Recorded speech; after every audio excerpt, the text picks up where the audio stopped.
back with my buddy Jim Cover, Program Manager at Onsite Consultation, State of Nebraska Department of Labor. We've been talking about consultation and some of the services you offer. I would like to do, as we mentioned before, a little word association thing, man. I was watching the YouTube this morning. Chuck and I were watching YouTube. My dog, he was on the couch. He likes YouTube. So we were watching, and I pulled up OSHA Consultation just out of curiosity, knowing that you were going to be on today. And there were a number of OSHA Consultation, more promotional type things, that were just introducing people to consultation. But they had the 2021 OSHA Top 10, the most frequently cited OSHA standards during 2021, which interestingly had a very obvious COVID slant to them. I think, if you did get an enforcement activity, it was probably either one of those COVID-related enforcement activities at a healthcare facility or a packing house or something here in Nebraska, or construction, so the guys could be outside. So this is really the first time I've seen the top 10 deviate, other than maybe the place order, over the last 25 years, perhaps, which is interesting. But what I want to do is I'm going to throw out just a topic. Okay. I'm going to go from number 10 to number 1. Okay. And just off the top of your head, just give me, things that you have observed or your consultants have observed, or just things that you remember from your days in the field, if you have any memory of that. I have a few, very few. But I think it's interesting. And, again, we're not trying to solve any problems here. Just, things that come to mind when we talk about these top 10. So I'm going to start off with number 10 was machine guarding. Machine guarding. 1910.212, just general machine guarding. See, machine guarding. What do you think about when I say machine guarding? Or what's going on? The continuing bane of our existence. It is. It's always a problem. I bet every report that I review for the guys before it goes out has at least one, if not three, not citations, but notices that we've found something. So that's. What does it tend to be related to? Just not guarding something, or part of it's bad information sometimes. Some of it, I think, is you can still buy machinery that needs to be guarded, and it doesn't come with guards, but they'll be more than happy to sell you the guards after the fact when OSHA comes and points it out to you, and you pay your fines, and you have to get new guards for an additional price. That's a great one, man. That's a great observation. And I think too, bad, or maybe just not people using the machine for purposes maybe it wasn't intended for, or bad setup. I mean, everybody buys a machine to do a certain task or purpose, and maybe when the engineering went into the machine guards, those tasks and purposes weren't necessarily taken into consideration, and so then it's modified in the field. Of course. By modified, I mean the guards go on a pile or on a shelf somewhere. Yeah. And then they use, we just found, I don't know how many tons shear out in western Nebraska, as was on a CRT visit. And, there were no guards. Really? And when we asked about it, they're like, well, yeah, they're over there, but we practice a buddy system. We have like 3 people involved with this. It's like, so 3 sets of hands getting potentially chopped off. But that's an interesting comment. One, it didn't come with the guards from the OEM, and so I assume this is how it's supposed to be used. Or number 2, we use it slightly differently than maybe the OEM intended, and so those guards just don't work for us. And then there's always the last one where we just don't think guards are necessary, so we pile slows us down, man. Coming from a farming background, I can honestly say that I saw guards laying in the pile and with the stickers on there say "Do not remove," and I would ask, "Do we need to put these back?" No, it's fine. Yeah, exactly. I get that, man. Yeah, so I understand the concept. It was just in our line of work, it's not acceptable. Yeah, not acceptable. And it really isn't acceptable anyway, but OSHA doesn't really go out to small family farms yet. So not yet. Hopefully not. All right, very good. Number 9, powered industrial trucks. Always on the list. Always on the list. And 1910-178. Something we always encounter. And one thing I think that people don't think of, it covers more than just forklifts. It does.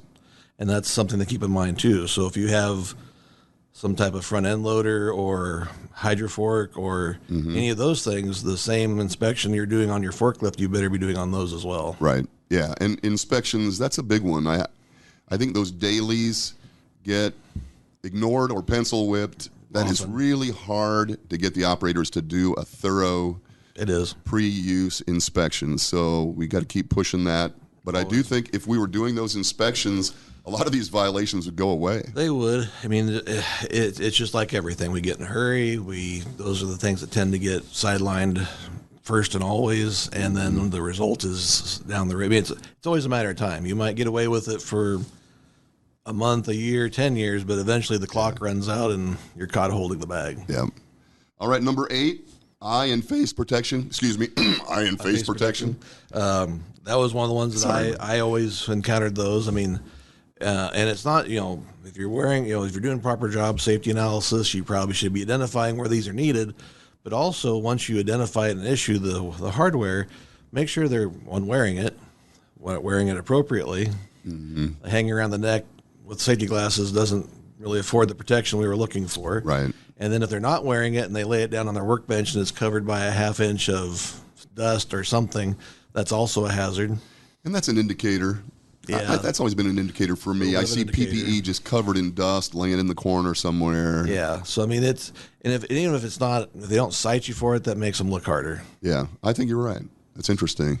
So, but it is easy. And I used to hear all the time, I just can't get them to wear it. And right now with the workforce issues that everybody's having with the shortage, and I'm experiencing that too. How do you discipline somebody to the point where they do wear it but don't leave?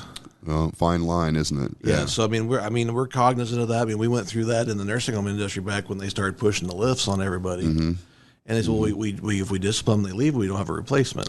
Yeah. It's like, well, but if you don't discipline them, then you have a back injury, and you have to find a replacement and pay for their injury. So it is a fine line. It is fine. It's very difficult, and I sympathize. I get it. I know what OSHA says. I know what reality is. They're not always totally interconnected.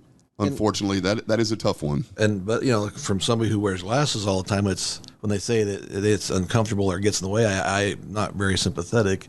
Yeah. And I'm like, I've worn glasses since I was 15 years old, so maybe we need to figure out different glasses, or is it a comfort thing? Are they fogging? Is it what is the reason? Because comfort really shouldn't play into it at this point. Right. I would agree. Yeah, man. There's so many incredibly useful, comfortable products at this point. The suppliers have really addressed that part of it. Yeah. So we have to dig a little bit deeper sometimes to figure out why they're not using the PPE. Probably the one thing I don't see utilized enough are face shields. I mean, they're hanging everywhere.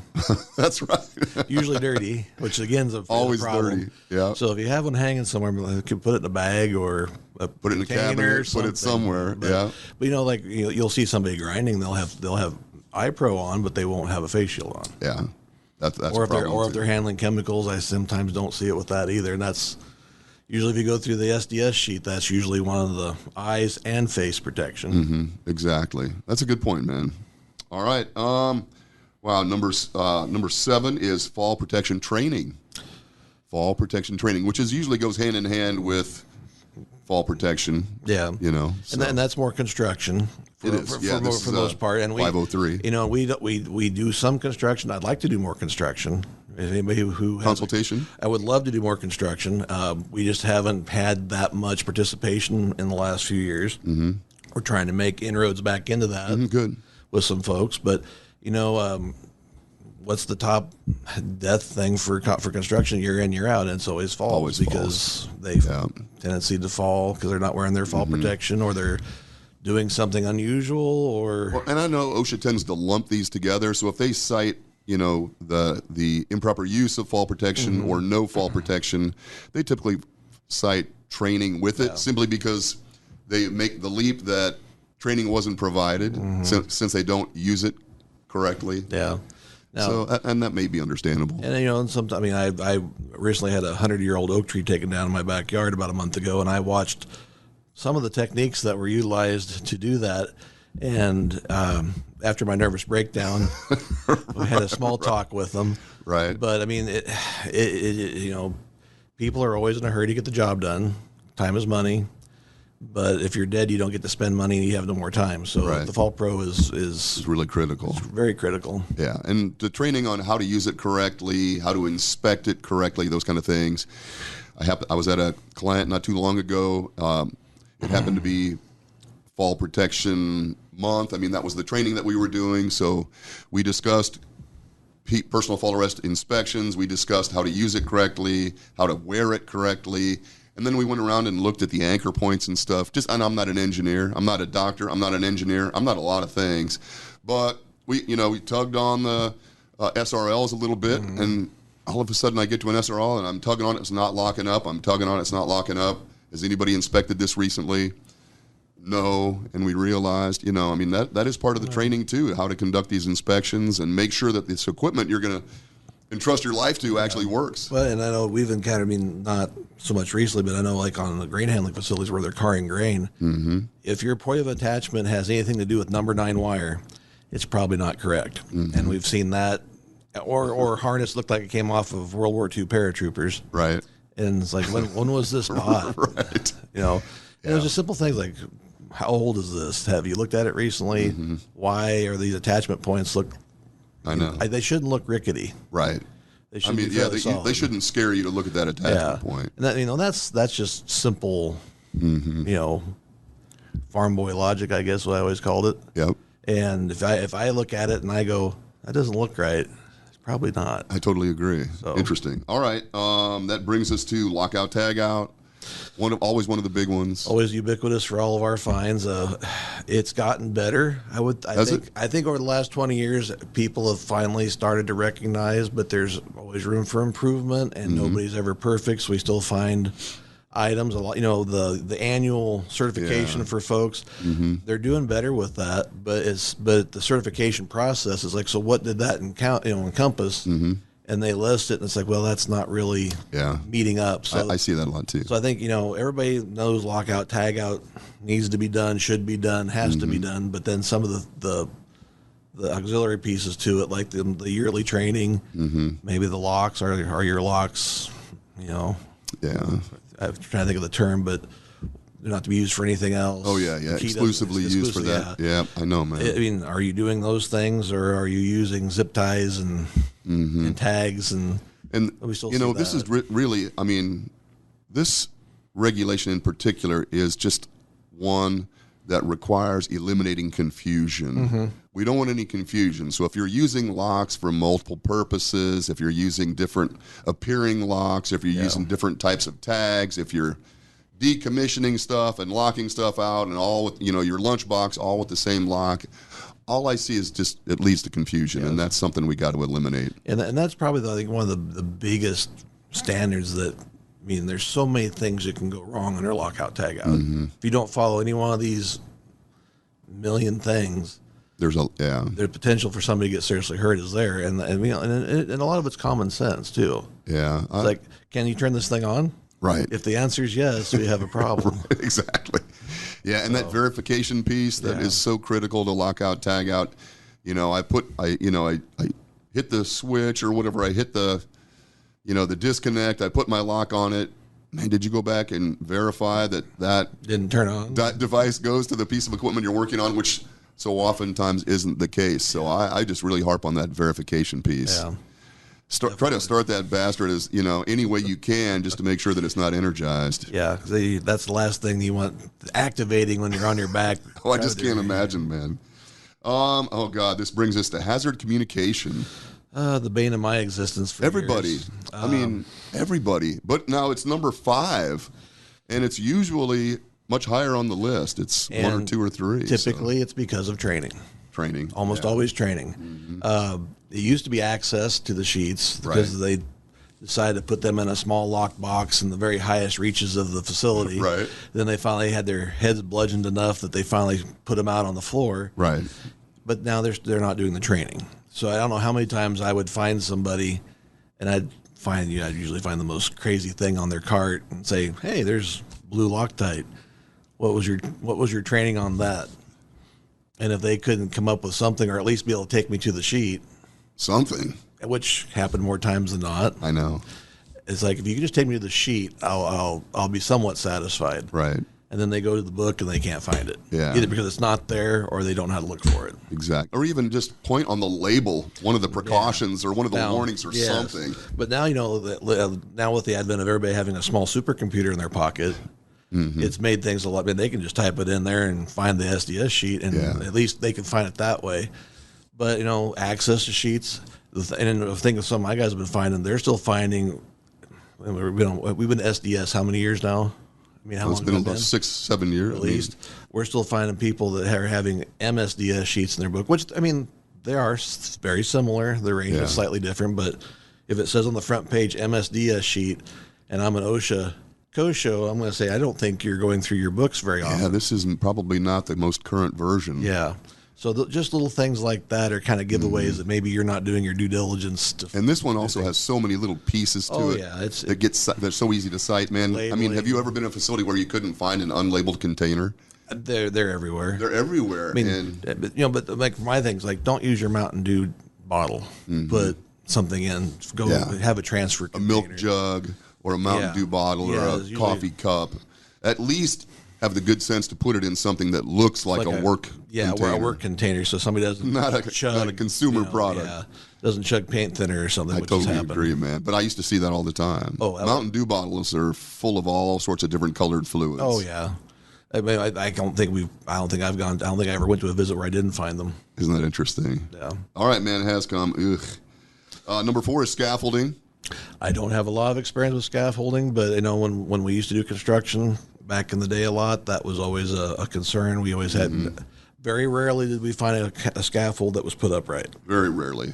And it's always the basic things, fully planked working surface, guardrails above 10 feet, the usual stuff. The base, I've got it stacked up on a couple of cinder blocks or something. Yeah. And now with planking costing as much as some small, buildings, right.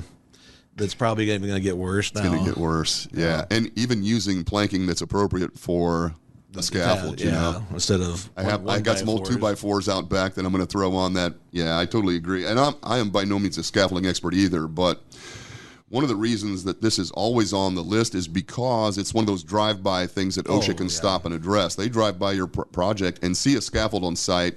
They don't even have to see anybody on it necessarily. They just see a scaffold. They can stop and make an inspection. Is it available for use? Exactly. So that gets them on your projects a lot more frequently than maybe like the HASCOM thing, Yeah, when you see when they're missing wheels and they're up on bricks under blocks. You can see it. It's just not plumb or square. Toolboxes. Exactly. Or used for suspending loads. Yes. I got to see a garage hanging from 2 scaffolding units once. That was nice. In my backyard. Oh, God. You're from the farm, though. Well, it wasn't me doing it. I'd hired somebody to do it, and when I came back, that's some unique engineering. Mm-hmm. Oh, we do this all the time. It was very effective. But perfectly fine. I don't think it was engineered for that. Ladders. Number 3 is ladders. We find those at almost every visit, even if they're not a construction. This is a construction standard, but 1053. So. But, so they're not doing their inspections. They're used for things they're not meant to be used for. That's a big one. Used improperly, used in a manner that wasn't intended by the manufacturer. Load suspension, workbenches.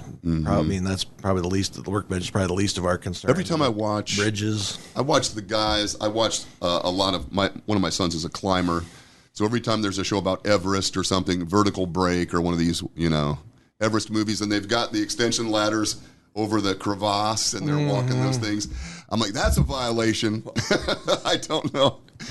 I'm going to cite the Nepalese government or something for that, and I've seen enough of those collapse just being used for ladders. My God, yes. I mean, obviously they're not people my size. Well, tipping 3.5, walking across these, type 1 ladders, but still. But even if you put them at, too shallow an angle, they come apart. To use them as a walking, working surface just blows my mind. So, and if you ever have to take one out of service, cut it up. That's a good point. Because you don't want somebody taking your broken ladder and using it at home and suing you. Yeah, you don't need that. That's a good point. Number 2, and this one is directly related to COVID, is respiratory protection. Rarely this high on the list. always hits the list. Typically not, but it was. But rarely this. I mean, it's what what us IHs look for when we're out on a job site. Unique times, so unique listings. So I would agree. Yeah, so if you're in a healthcare setting right now and you don't have respiratory protection within your facility at the moment, you need to order some now. Yeah, and I think that had a lot like fit testing. You know, a lot of people neglected to fit test the N95s specifically, and you know, I can remember years ago when we were still talking about tuberculosis and N95 use and or outbreaks of bird flu or whatever. Always the mantra was, well, if it happens to the extent that we have to use it to that extent, we'll worry about the fit testing later. Well, it's later. Yeah, it is. It's time. So you had a grace period for a little bit while everything was going down, and now it's later, so you should have some fit testing kits or somebody doing the fit testing for you. I know. And it should be documented properly and hopefully be effective. Yeah. You know, my wife works in a healthcare facility, and she was recently fit tested, and so I was curious about that. You know, talk to me about it, and it was they used a qualitative.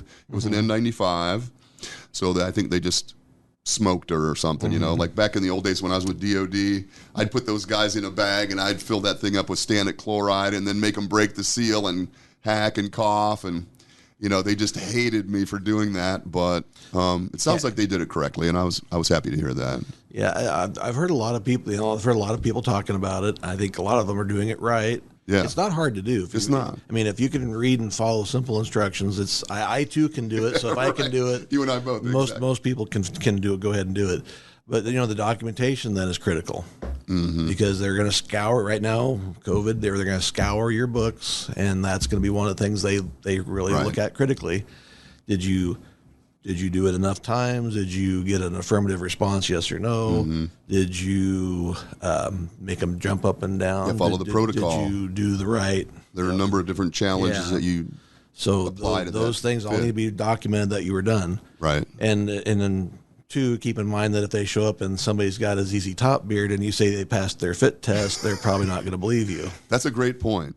And that is the topic for another discussion, but the beard, the clean shaven, fit tested, you know, I shave once a year for my fit test, and then I let my beard grow for the remainder of the year, and that's not really up how it's intended, man. And I saw that all the time. I'd have these guys with beards down to their navel, and they're wearing respirators. Yeah. However, right, and they're smoking through the. Well, that's another story too for another day. But yeah, exactly. Yeah. All right, man. Number one. Every year in and year out, is fall protection in construction. And always. How many do we have just since the first of this year already? I mean, too many. Yeah. But every year we have a dozen or more. And this is not a mystery any longer. I mean, generally the fall protection is on site or in the truck or back at the shop or whatever that excuse happens to be.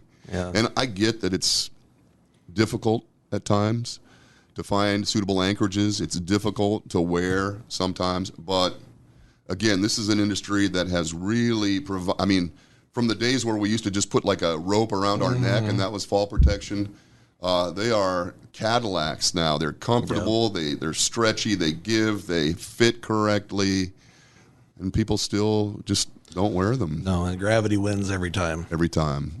Yeah, a little physics lesson at the end. Very good. But, I mean, this is one... I don't know where to go with this, because I don't think that people are unclear oftentimes about the need for fall protection. They just choose not to wear it. It's the hurry factor. We're doing more with less, and time is money, and every extra step taken cuts into that. Yeah. And unfortunately, that's some of those things that you don't dare cut into. I know. And it ends usually horribly. And I mean... It works until it doesn't work. Yeah. And then when it doesn't work, it's catastrophic. Somebody's making a phone call telling somebody that their loved one's not coming home. Yeah. Which obviously that's what we're trying to put a stop to, man. So and anybody who's ever talked to somebody who's made that phone call, they're traumatized for the rest of their lives, especially if they had anything remotely to do with it. Yeah, no doubt. So all right, man. That's the top 10 from 2021. Interesting. Right. couple of things in there that I hadn't expected, or I guess I should have had, given given the conditions of 2021. So interesting. Hopefully 22 is a better year. Hopefully 20. Yeah, it's been better. Been better so far. So other than that, thank you, Jim. As always, welcome. I appreciate your coming up, and I appreciate what you and your consultants are doing. Keep up the good work. This new CRT is interesting, so if you happen to be offered an opportunity to utilize a CRT, this transfer to consultation rather than dealing with enforcement, give it some serious thought. My guys were really happy with it. So again, Lauren and Anthony did a great job. I was really impressed, and I think my client was very satisfied with the service. So keep that in mind. Cam, our safety brother in the booth, just passed his first aid CPR training. He just had some bloodborne pathogen training. He's on the safety committee here. So he is like-minded. I mean, which I don't know what that says about us necessarily, but he's on our team, man. I'm on the crew, man. You're on the crew. And we appreciate we need as many disciples as possible out there. So, all right, guys, thank you very much for listening. We appreciate it. Have a great weekend, and we'll talk to you next week. Later. Thanks, Doug.